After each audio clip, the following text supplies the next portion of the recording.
प्रवचन सुनने गए हैं, ये प्रवचन में जाकर आनंद ले रहे हैं, ये नहीं होता।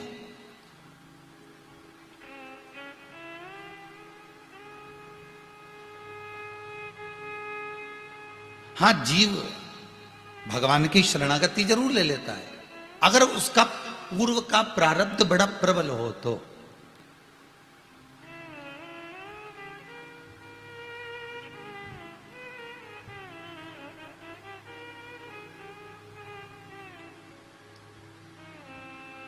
अगर उसका पूर्व का प्रारब्ध बड़ा प्रबल हो तो। अब केवल एक मानव है, केवल एक मनुष्य की देह है, केवल एक मानव का शरीर है जो प्रथम भगति संतन कर संगा, दूसरी रति मम कथा प्रसंग का। शबरी अम्बा से मेरे राघव जी कह रहे हैं, मेरे राम जी कह रहे हैं कि माता सुनो शबरी, अगर आपने सत्संग किया होता, आपने कहीं प्रवचन सुना होता, कहीं आपने भगवती स्मरण किया होता, तो ये पक्का है कि आप ये सारी भ्रांतियों से दूर होकर शरणागति के पथ पर आकर बैठ जाते और मुझे पा लेते।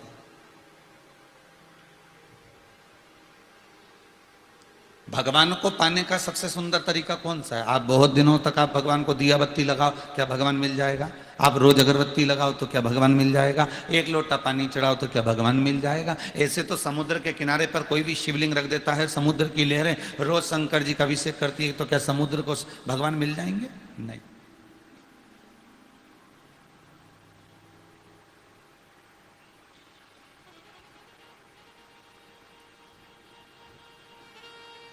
अब ऐसे तो एक वृक्ष के नीचे शिवलिंग रखा हुआ है, वृक्ष की पत्तियां आप रूप झड़ती हैं, पतझड़ में झड़ती हैं।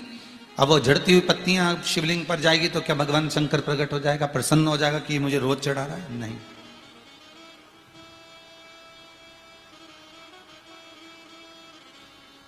आप रोज अगरबत्ती भी लगा रहे हो, आप रोज दिया भी लगा रहे हो, आप रोज धूप बत्ती भी लगा रहे हो, आप रोज भगवान का पूजन श्रृंगार भी कर रहे हो, तो क्या भगवान प्रकट हो जाएगा, प्रसन्न हो जाएगा, या आपके सम्मुख में आकर खड़ा हो जाएगा? नहीं।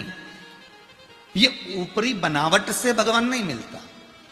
फिर वही वाली बात आ गई, भगवान शंकर को पाने के लिए कौन से कलर के कपड़े पहनूं कि भगवान मुझे मिल जाए? शिव महापुराण की कथा कहती है भगवान को पाने के लिए कपड़ा बदलने की जरूरत नहीं पड़ती, भगवान को पाने के लिए मात्र कलेजा बदलने की जरूरत पड़ती है। कपड़े तो आप कितने भी चेंज कर सकते हो, कपड़े तो आप कितने भी बदल सकते हो, पर चित्तवृत्ति, ये मन, ये कलेजा, ये वृत्ति, ये चित्त, ये भाव आप जब बदल लोगे तब भगवान को मिलने में देरी नहीं लगेगी। आपका निर्मल मन सो मोहि पावा, मोहि छल छिद्र कपट ना भावा। भगवान कहते हैं मुझे केवल अगर किसी चीज से रिझाया जा सकता है, अगर मुझे किसी चीज से अगर मनाया जा सकता है, मुझे किसी चीज से अगर तुम मुझे रिझा सकते हो, तो अपना दिल मुझे दीजिए, अपना भाव मुझे दीजिए, अपनी चित्तवृत्ति मुझे दीजिए, अपना मन मुझको दे दीजिए।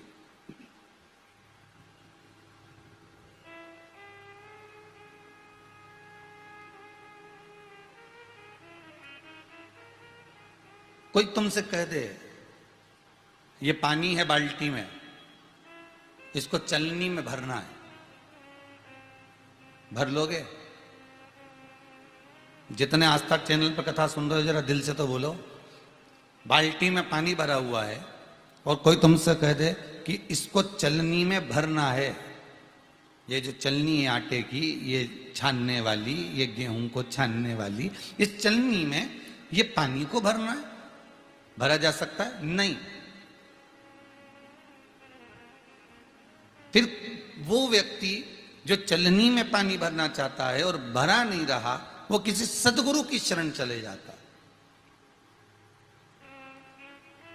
और सदगुरु की शरण में जाकर कहता है गुरुदेव मेरी परीक्षा ली जा रही है। गुरुजी ने पूछा कैसी परीक्षा?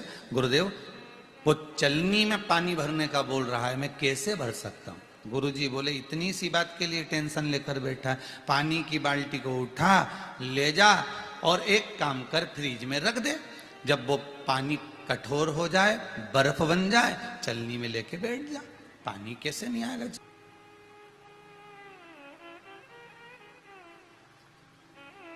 कई लोग कहते हैं भगवान को पाना असंभव है, कई लोग कहते हैं भगवान को प्राप्त करना असंभव है, कई लोग कहते हैं भगवान का मिलना असंभव है। पर यहाँ शिव महापुराण की कथा कहती है, अगर निर्मल मन है, निर्मल चित्त है, निर्मल वृत्ति है, निर्मल भाव है, तो फिर तुम्हें भगवान को ढूंढने में देरी नहीं लगेगी, फिर सब संभव हो सकता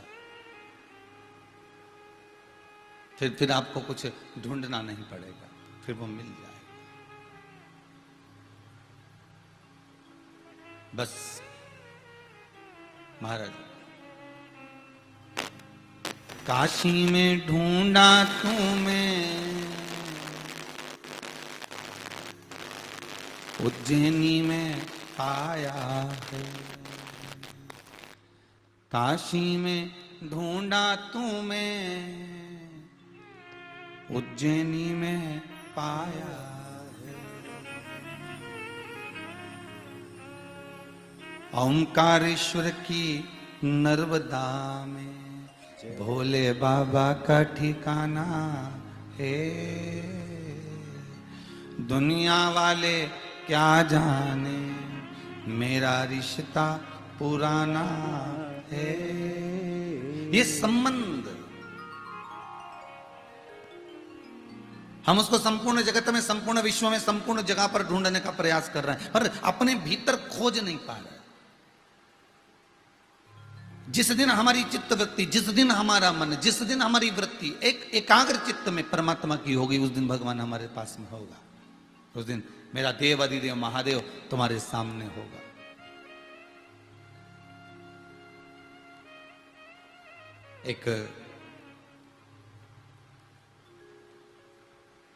एक बार देवाधिदेव महादेव विराजमान थे,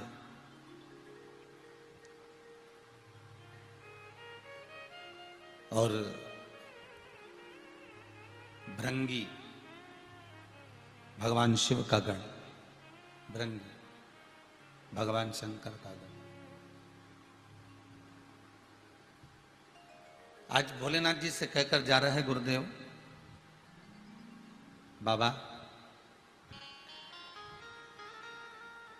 मैं किसी कार्यवश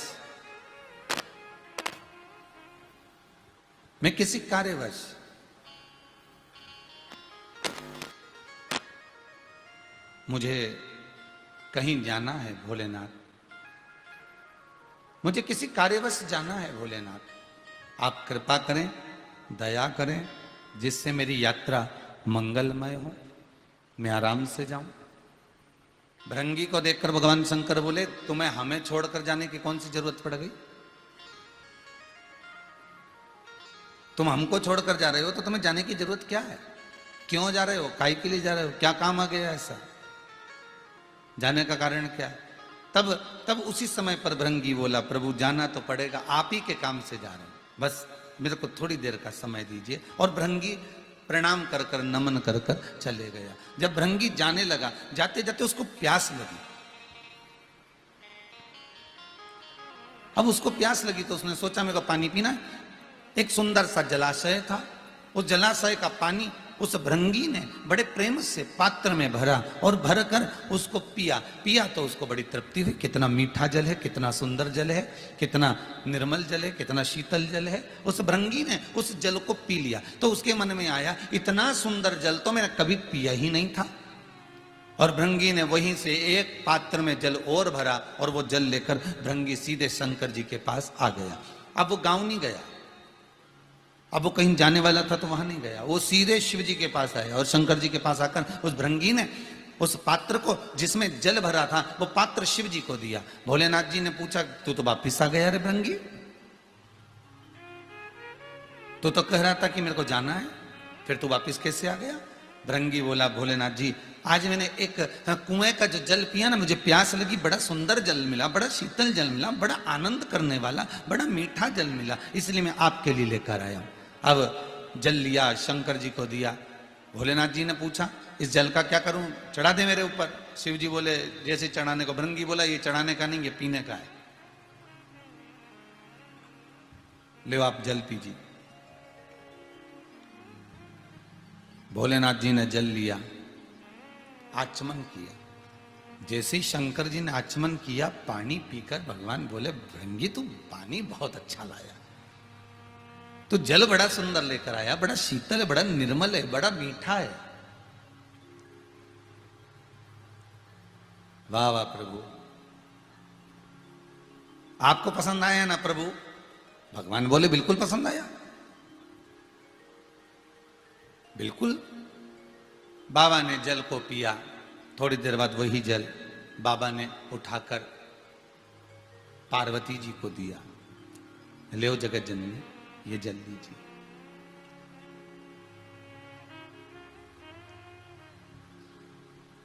जगत जननी ने वो जल लिया, पिया।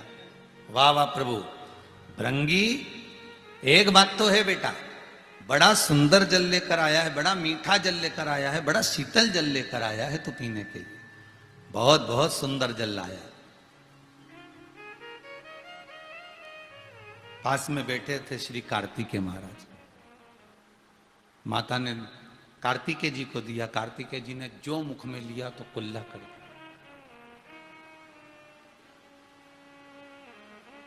कार्तिकेय जी मुख में जैसे ही जल लिए उन्होंने कुल्ला कर दिया, जल को थूक दिया, बाहर कुल्ला करा और चिल्ला कर आकर बोले, मां पिताजी जल कैसा लगा आपको?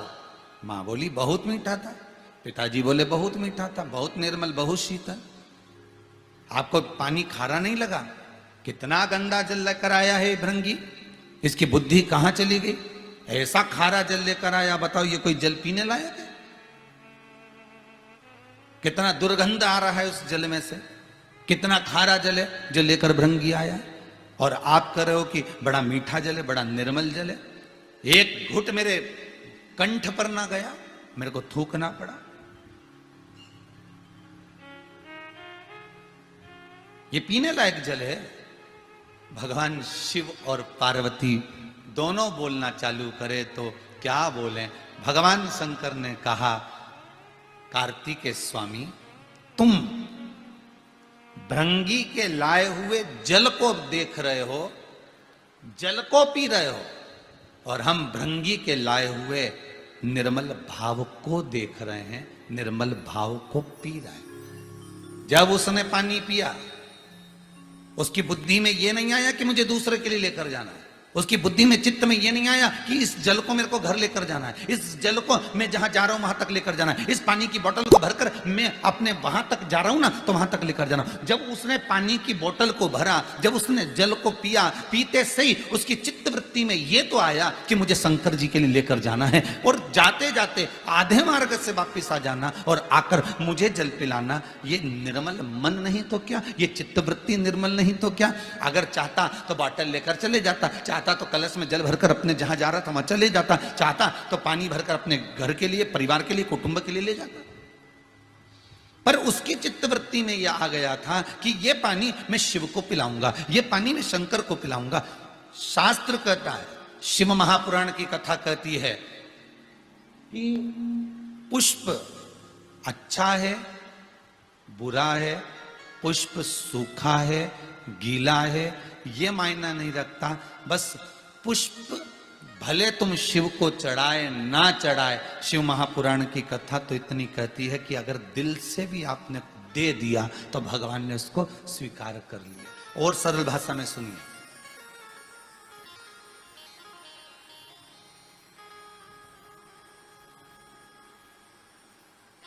बहुत सरल भाषा में और सुनिएगा। भगवान विष्णु के दो द्वारपाल हैं, जय और विजय। आपने बार बार भागवत में सुना होगा, बार बार शिव महापुराण में, विष्णु पुराण में, अग्नि पुराण में, पद्म पुराण में, जितनी पुराणे आती हैं उनमें आपने वर्णन सुना होगा कि जय और विजय ये भगवान विष्णु के दो द्वारपाल हैं। और ये कोई साधारण नहीं है।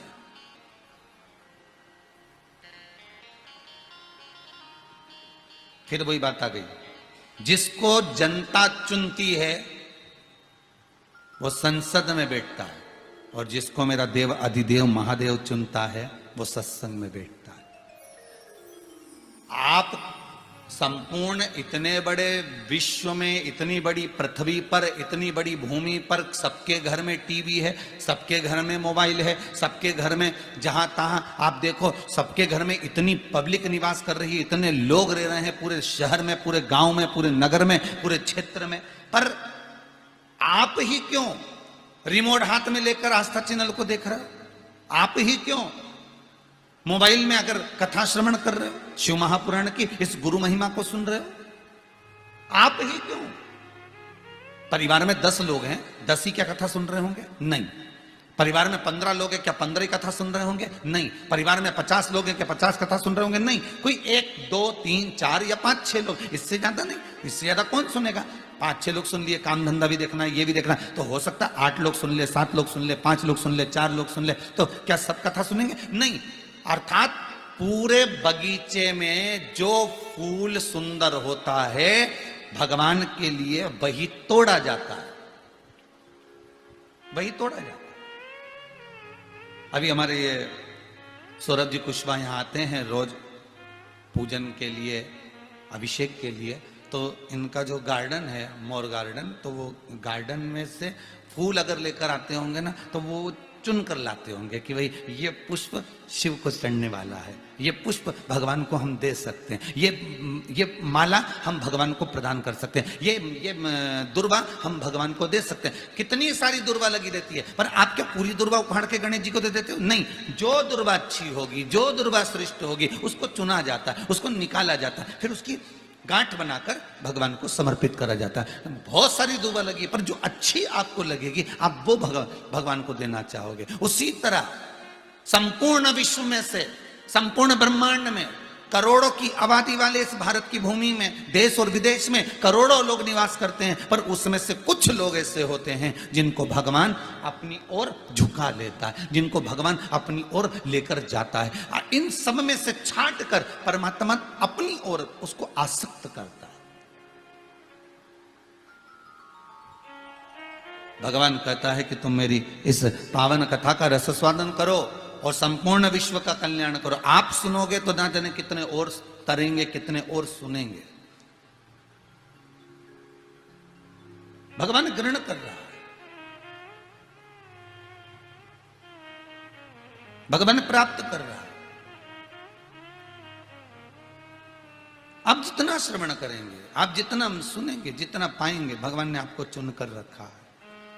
ध्यान देना, कभी अहंकार मत करना। अगर आप कुछ दान करते हो ना, तो अहंकार मत करना कि मैं देखो इतना दान करता हूं। आप कोई पुण्य करते हो ना, तो अहंकार मत करना कि मैं इतना पुण्य करता हूं। आप अगर भजन करते हो तो अहंकार मत करना कि मैं इतना भजन करता हूं। आप अगर सत्संग करते हो तो इतना अभिमान ना करिएगा कि मैं सत्संग करता हूं, या मैं कथा करा रहा हूं, या मैं कथा कर रहा हूं। तो ये अभिमान नहीं आना चाहिए। भगवान ने आपको चुना क्यों?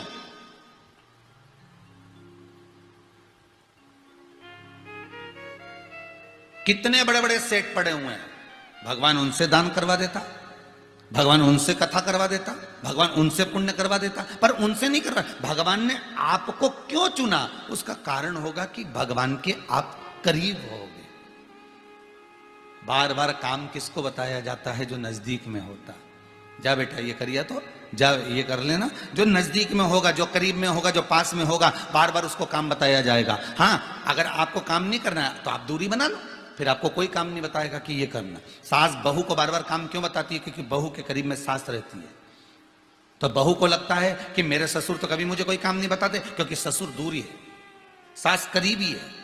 ससुर आएगा तो केवल अगर दुकान से, व्यापार से, फैक्ट्री से, आधिकाधिक जगह से व्यापार कर आएगा तो शाम के समय आएगा, वो क्या काम बताएगा। पर सास के साथ बहू को दिन भर रहना है, इसलिए सास बहू को काम बताती रहती, बेटा ये कर ले, बेटा ये काम कर लेना, बेटा ये काम कर ले, जो करीब में है।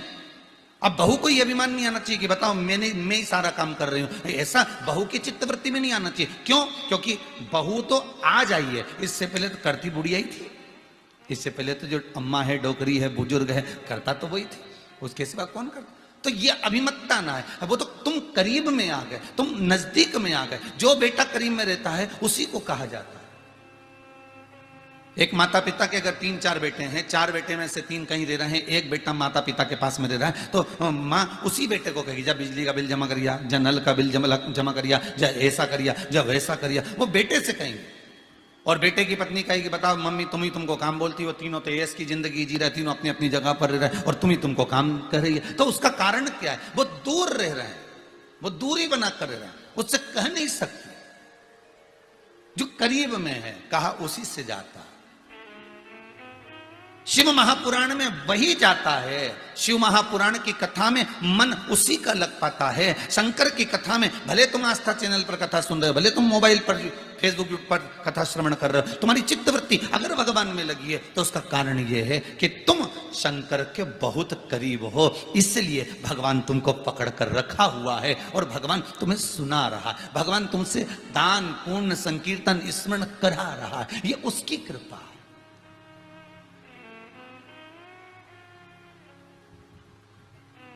ये उसकी दया। अब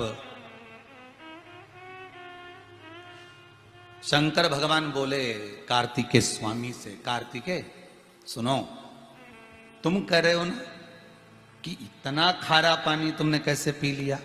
शंकर भगवान कहते हैं निर्मल मन सो मोहि पावा। भाव से अगर कुछ दिया जाए तो भगवान कहते हैं मैं उसको स्वीकार करता हूं। कैसे? भाव से।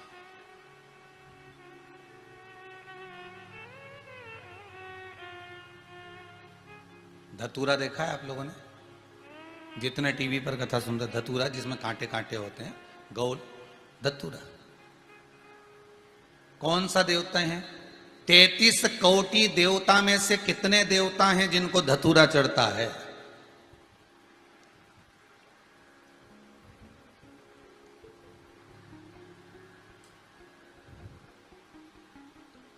33 कोटि देवता में से कितने देवता हैं जिनको आंकड़े का फूल चढ़ता है? वो सफेद कौवे का, आंकड़े का फूल। जिस पुष्प को तोड़ने पर, जिसकी पत्ती को तोड़ने पर जहर निकलता है, जरा सा आंखों में लग जाए तो लोग अंधे हो जाएं। वो आंकड़े का पुष्प को तोड़ना सरल होता है? जरा सा उसका दूध अगर आंखों में लग जाए तो लोग अंधे हो जाते हैं, इतना जहर रहता है। उस आंकड़े की पत्ती को अगर तोड़ा जाए, उसका जरा सा दूध, जरा सा जल उसका नेत्रों में लग गया तो व्यक्ति अंधा हो गया। अब कितना विष होगा उसके अंतर्गत देखिएगा जरा। जरा सा फूल तोड़ा, हाथ चिपचिपा हो जाता विष के कारण। उस आंकड़े के फूल में, उस सफेद आंकड़े के पुष्प में इतना जहर होता है। वो धतूरे में कितने कांटे होते हैं, उसको तोड़ा जाए उसमें भी जहर होता है, उसमें भी जहर। अब जरा विचार करिए, 33 कोटि देवता को उठाकर देखिए। आप सारे देवताओं का पूजन करते हो, आपके घर में भी पूजन करते हो। आप जितने लोग कथा सुन रहे हो अपने अपने घर में भगवान का पूजन करते हो, मंदिर जाते हो, देवालय जाते हो। आप कभी वृंदावन बिहारी जी के दर्शन करने जाते हैं, कभी राघव जी के दर्शन करने जाते हैं, कभी माता जी के दर्शन करने जाते हैं, कभी दत्त स्वामी के दर्शन करने जाते हैं, कभी कोई बाबा जी के दर्शन करने के लिए जाते हो, कभी श्री शंकर जी, आदि आदि जितने देवता हैं सबका दर्शन करने जाते हो, सबकी पूजन करने जाते हो। उनके दरवाजे पर अगर कुछ मिल रहा है तो सुंदर मोगरे की माला, सुंदर पुष्प की माला, सुंदर कमल के पुष्प, सुंदर ये सामान, सुंदर प्रसाद, सब कुछ मिलता है। पर एक दरवाजा ऐसा है जिसके दरवाजे पर कुछ सुंदर मिलता ना मिलता, पर उसके दरवाजे पर धतूरा, बेलपत्री, सफेद आंकड़े का पुष्प, पत्ती, ये सब कुछ मिलता है। वो शिव का द्वार है।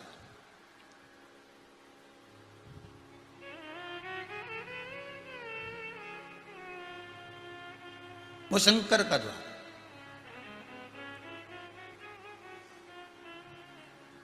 क्यों भैया?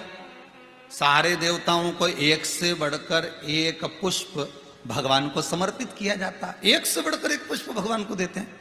फिर शंकर भगवान को धतूरा, कांटे वाला, सफेद आंकड़े का फूल, विष वाला, बेलपत्र, समी पत्र जिसमें इतने कांटे लगे,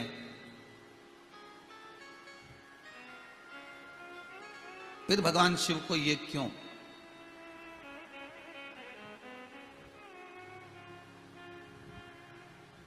श्री देव ऋषि नारद कथा निकली है तो जरा ध्यान से सुनिएगा कि सबसे पहला धतूरे का फूल शंकर भगवान को किसने दिया था? आपके बच्चे पूछ सकते हैं आपसे भी, मम्मी ये तुम ये कांटे वाला धतूरा शंकर जी को चढ़ा रही हो, उसको चुभेगा नहीं भगवान को? सबसे पहला धतूरे का फूल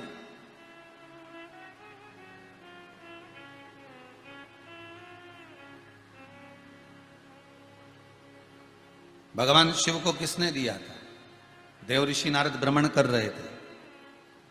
भ्रमण करते करते देव ऋषि नारद के मित्र श्री तुमरुका स्वामी मिल गए।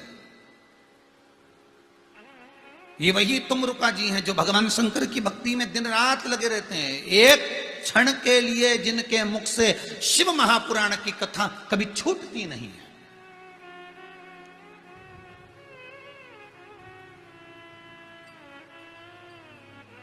एक क्षण के लिए विश्व महापुराण की कथा उनसे रुकती नहीं। इस व्यासपीठ से भले एक जजमान की कथा पूरी होती है, 2-3 दिन का गैप हो जाता है, 4 दिन का गैप हो जाता है, 8 दिन का गैप हो जाता है, फिर अगली कथा प्रारंभ हो जाती है, फिर कोई जजमान तैयार होता है, फिर कोई कथा हो जाती है। पर तुमरुका जी जब एक लगन से कथा का स्मरण करते हैं तो शिव महापुराण की कथा कहती है कि तुमरुका जी की जो कथा प्रारंभ हुई है वो कथा आज तक बंद नहीं हुई। आज तक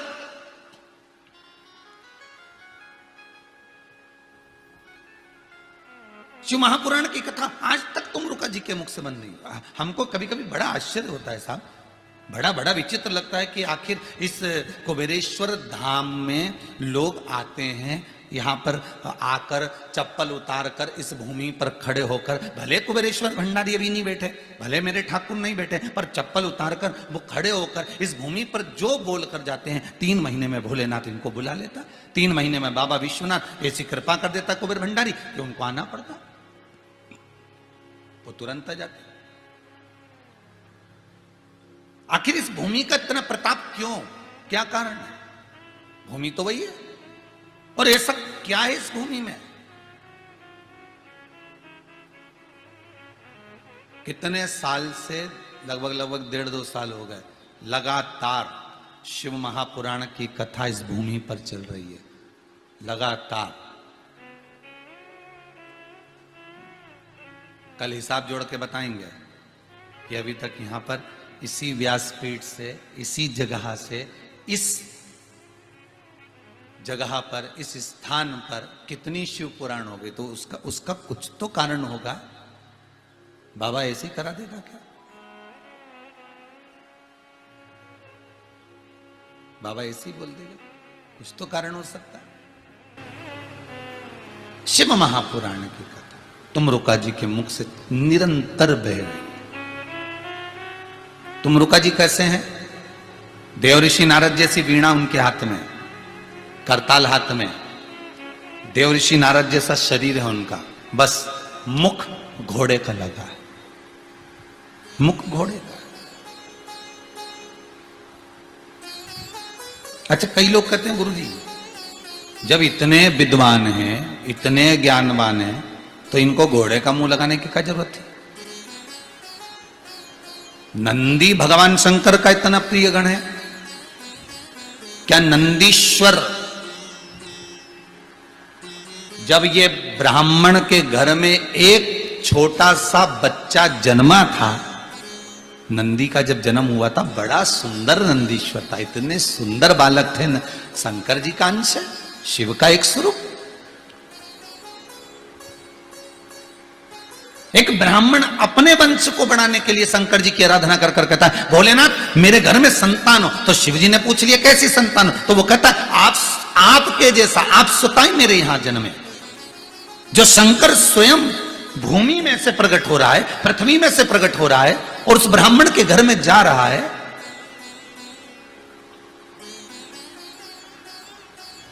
स्वयं भगवान, और ब्राह्मण ने उसका नाम रख दिया नंदीश्वर। नंदीश्वर उसका नाम रखा, और नंदीश्वर नाम रख भी दिया और नंदीश्वर नाम रखने के बाद वो आनंद पा गया, शिव जी की भक्ति में डूबा रहा, डूबा रहा और डूबा रहा। इतनी भक्ति भगवान शंकर की करी, इतनी भक्ति करी, अल्पायु होने के बाद भी भगवान की भक्ति में लगा रहा तो पूर्ण आयु भी मिल गई और शिव की भक्ति में रमा रहा। और समय एक ऐसा आया कि वो भगवान शंकर का इतना प्रिय हो गया कि शंकर भगवान के पास, शिव जी के पास पहुंचा। शंकर जी ने कहा, मांग तुझे क्या चाहिए? नंदीश्वर कहता है, ऐसी कृपा कर दो, अगर मैं सुंदर रहूंगा तो लोग मुझ पर आसक्त रहेंगे, अगर मैं सुंदर रहूंगा तो लोग मुझ पर आसक्त रहेंगे। प्रभु कृपा ऐसी कर दीजिए, मेरा मुख पशु का लगा दीजिए। कौन मांग रहा है? नंदीश्वर। मेरा मुख पशु का लगा दीजिए। शिव जी मुस्कुराकर बोले, भाई अगर पशु का मुख लग जाएगा ना तो कहीं विवाह शादी भी नहीं होने वाली है, ब्याह में नहीं होगा तेरा, शादी विवाह नहीं होगा, भले नहीं हो। शंकर भगवान अगर कृपा करें तो पत्थर पे फूल खिला दे तो ये ब्याह शादी तो आपके हाथ में है, जन्म मरण परण तीन तो आपके हाथ में। मेरे को क्या सोचना उसको?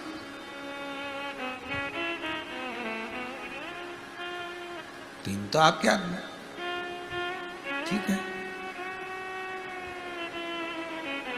शिव जी बाग, हे ओघड़ी, हे भोलेनाथ त्रिकालदर्शी, कृपा करो, शंभु कृपा करो, मेरा मुख आप इसको पशु का मुख लगा दीजिए। इंसान के, मनुष्य के धड़ पर शंकर भगवान ने बेल का मुख लगा, पशु का मुख, बेल का मुख लगाया। भगवान शिव इतने प्रसन्न हुए कि मेरे लिए तूने अपने रूप का त्याग कर दिया, तू मेरा प्रिय गण होगा, मेरे स्थान के सामने तेरा स्थान होगा।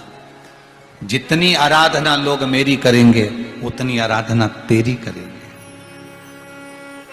मुझे पाने के लिए संसार के लोग तेरी प्रार्थना करेंगे। और सुन नंदी, आज तुझे वचन देता हूं, नंदी तुझे वचन देता हूं नंदी, सुन। कोई अनभिज्ञ व्यक्ति जिसको कोई मंत्र नहीं आता, कोई साधना नहीं आती, कोई श्लोक नहीं आता, पूजन नहीं आती, अर्चना नहीं आती, अनुष्ठान नहीं आता, नंदी तेरे कानों में अगर कोई कहकर जाएगा कि मेरे शंकर को मेरे यहां लेकर आना, तो मैं स्वयं नंदी तेरे को लेकर उसके दरवाजे तक जाऊंगा। यह वचन मैं तुझे देता हूं। ये नंदीश्वर जिसने अपने रूप का त्याग कर दिया,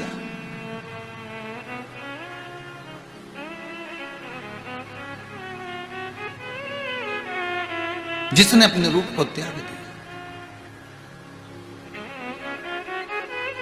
महाराज, जो अपने रूप का भी त्याग कर सकता है भगवान के लिए, भगवान उसके लिए क्या ना कर सकता, क्या ना। ले ये भृंगी लाया है, कोई साधारण है क्या? और केवल ध्यान देना, कोई भी वस्तु, कोई भी सामग्री, कोई भी चीज, कोई भी वस्तु, कोई भी सामग्री, कोई भी चीज आप जो लेकर आ रहे हो, अगर दिल से लेकर आ रहे हो तो भगवान उसको स्वीकार करेगा। आप दिखावे के लिए ला रहे हो तो भगवान उसको स्वीकार नहीं कर सकते। भगवान कह रहे हैं ये पानी लेकर आया है ना, ये खारा है। कार्तिकेय जी कह रहे हैं आप खारा पानी पी गए, आप दुर्गंध युक्त पानी पी गए, आपने बोला क्यों नहीं? भगवान बोले पिलाने वाले का दिल देखा जा रहा है, भाव देखा जा रहा है, जो पिला रहा है।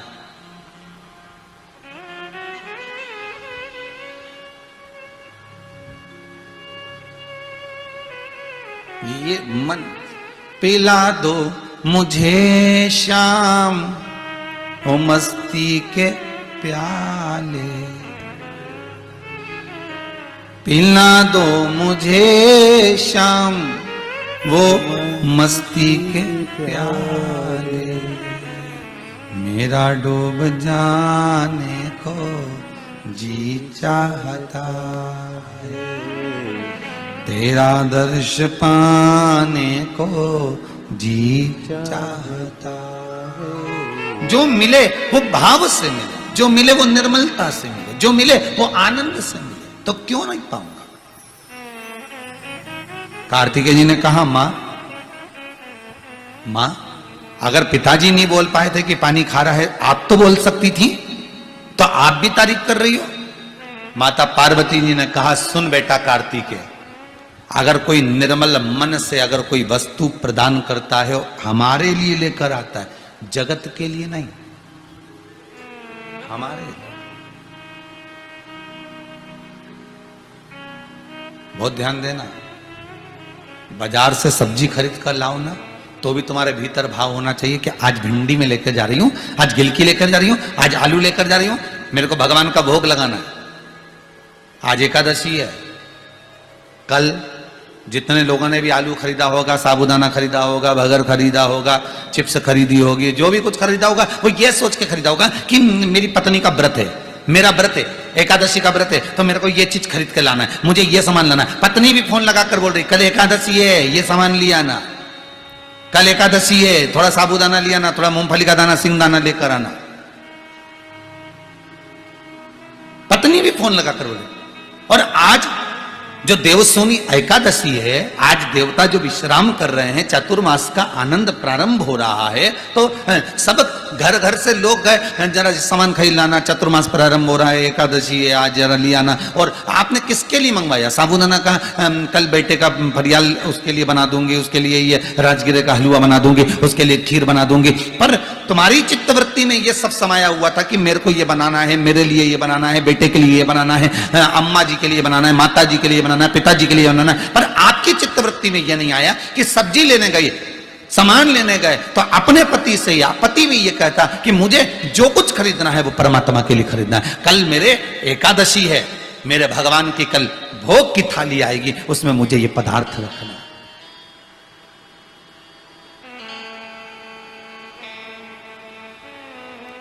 पार्वती जी कर रही हैं, संसारवासियों में और भृंगी में यही अंतर है। भृंगी पानी लेकर आ रहा है तो हमारे लिए, संसार वाले पानी लेकर आते हैं तो खुद के लिए,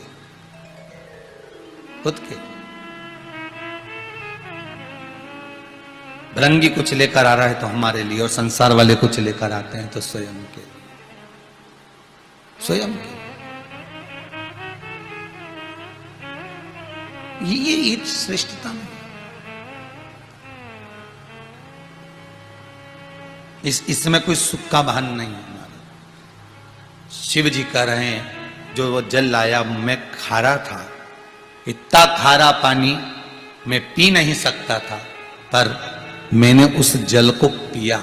उसका कारण केवल इतना था कि वो जो भाव से लेकर आया था, उस भाव से। कार्तिकेय जी महाराज को थोड़ा सा भाव में जागृतता आई कि बताओ, इतना अच्छा जल छोड़कर पिताजी ऐसा जल पी गए, माताजी ऐसा जल पी गए, और भृंगी की इतनी तारीफ कर रहे हो। भृंगी, फिर भृंगी से कहा भगवान कार्तिकेय ने, पहले शिव जी से कहा, फिर पार्वती से कहा, पार्वती के बाद में भृंगी से कहा, क्यों रे ऐसा पानी भरकर लाया स्वामी को पिलाने के लिए, अपने स्वामी को पिलाने के लिए तू ऐसा पानी लेकर आया जो खारा है। भृंगी ने कहा, मुझे तो खारा नहीं लगा।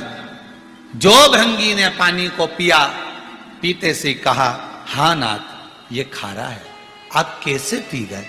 भगवान शिव कहते हैं, भृंगी जब तू उस सरोवर में से पानी पी रहा था तो तेरे मन में ये आ गया था कि ये जल मैं शिव को दूंगा, इसलिए मैंने उस जल को निर्मल कर दिया था। अब ये जल संसारवासियों के सामने आया तो उनको खारा लगा। ये संपूर्ण संसार विश्व किसको बुरा लगता है? किसको बुरा लगता है? तो कहा बुरा उसको लगता है जो इससे निकलना नहीं जानता। एक परसों के दिन एक बात कही थी, आपको ध्यान में होगा, 2 दिन पहले एक बात कही थी कि पानी में व्यक्ति गिरता है और मरता है। कौन मरता है? जो पानी में तैरना नहीं जानता, वही मरता। जो तैरना जानता है वो मरता नहीं है, वो मर नहीं सकता। संसार सागर में